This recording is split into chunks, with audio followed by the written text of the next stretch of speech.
Welcome to Lesson 1! A man's a man for all that.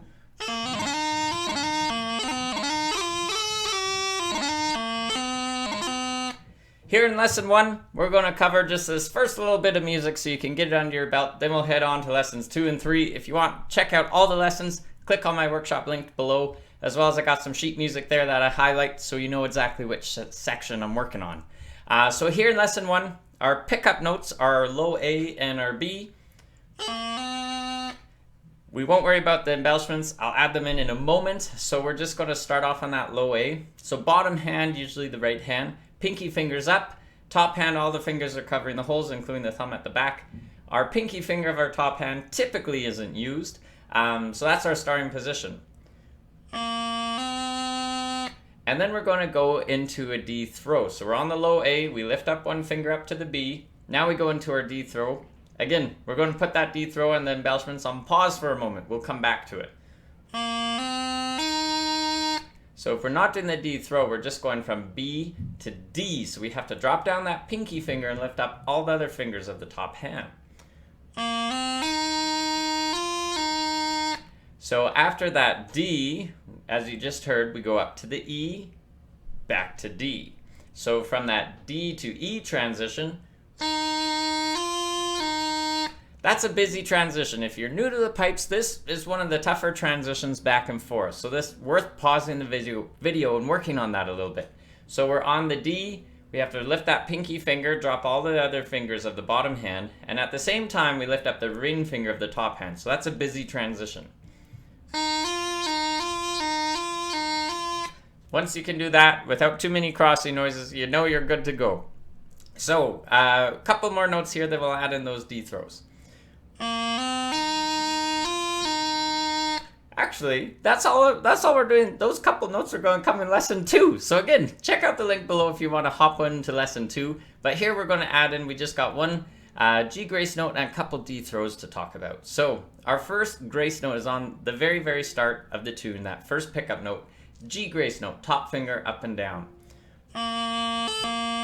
So that top finger's coming up and down. No other fingers are helping out or moving. If they are, give them a restraining order. Tell them not to move. Sometimes extra fingers want to help out when you're really sweating bullets and working hard. So just that top finger up and down.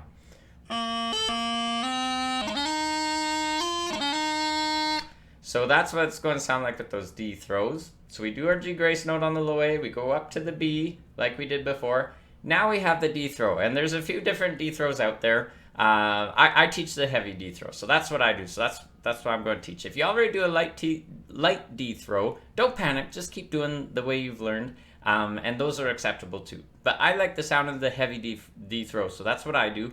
So from the B, we're going to go down to low G. And then we do a D grace note. So that's the first half of the D throw. B, down to low G, D grace note.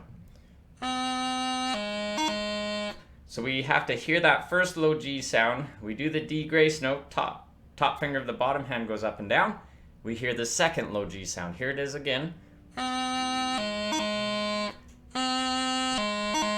That's the first half of the D throw. Second half of the D throw, we're already on low G. We go up to a C, up to a D. One more time. So we're on that G, we go up to a C, up to D. Now if we put both halves of that D throw together, this is what we're going to have.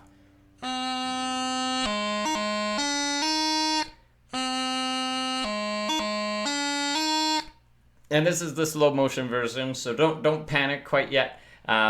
We're dropping down to low G, we have our D grace note, pop up to C, pop up to D. That's the D throw. And if we, have all those components all equally spaced, then you can slowly pick it up, pick it up, pick it up. This would be a place again to pause the video and eventually you won't have it full up to speed in one session, of course not, but slowly getting the speed up for those D throws.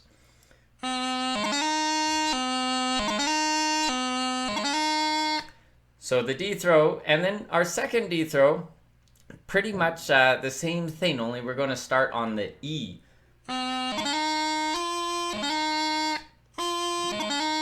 So this time we're on the E, we still drop down to low G.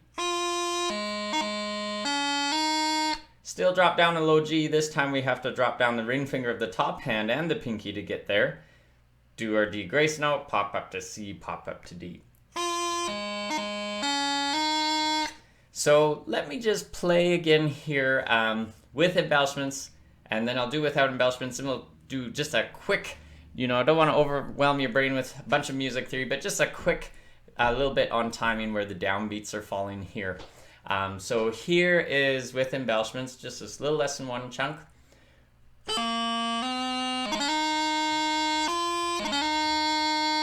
And here's without embellishments.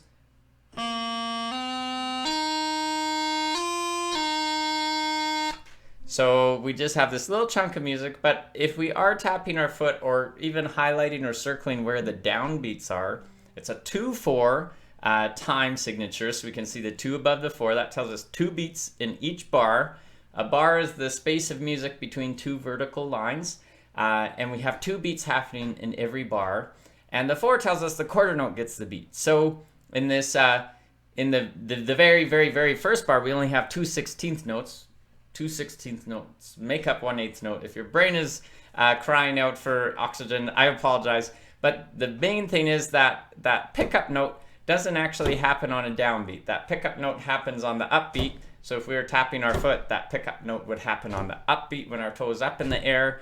Da da da. And that makes our first D throw on the downbeat.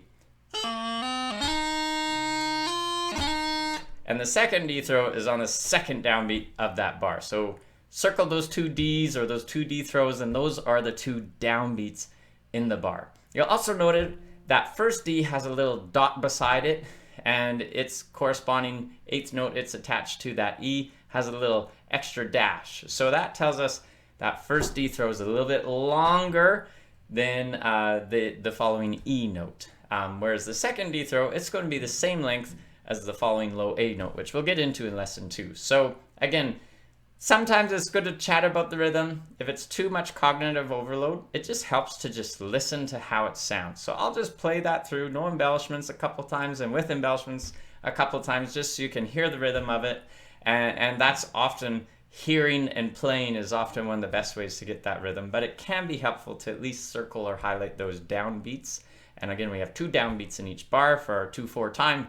So hopefully that bit of music theory was helpful, not too overwhelming. And again, check out the link below if you haven't done so already for some sheet music and to take a look at all the lessons I have on this tune.